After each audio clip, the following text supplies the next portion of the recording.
Alright, so let's talk about adding on a sword. So the first thing is you need a sword animation. I'm going to kind of go through the basic setup. So this is kind of a real basic way of doing it, but you'll notice under the walking, I have the sword animation that plays.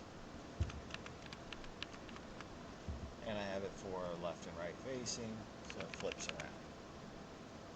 But under the stopped, what I did was I just put a 1 pixel dot there, just as kind of a placeholder, so I have basically an empty frame there. And that way that hides the sword while we're running around and not pressing the button to use the sword.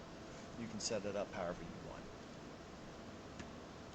Alright, then in the code,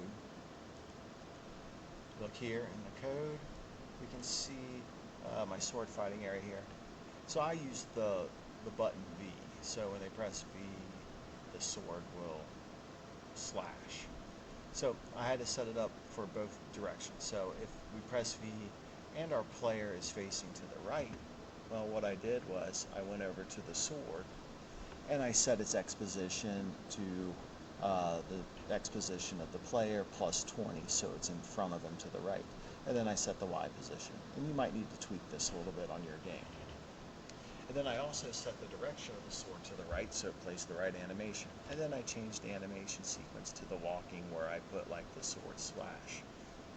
Alright, well, then I was able just to drag this down to make a copy of it, and then I changed this. I right-clicked and went to edit.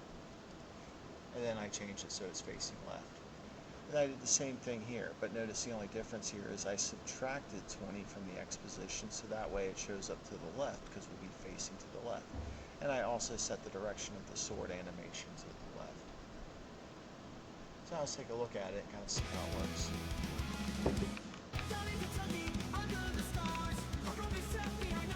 See, it works. And I just have it set to destroy the enemy right now, but we have been talking about subtracting life, so at this point you could subtract life from it instead of just destroying it. Or your sword could be a special, stronger power that destroys things with one swipe. So it's up to you how you want to set it up, but this is the basics that you need to get your sword working.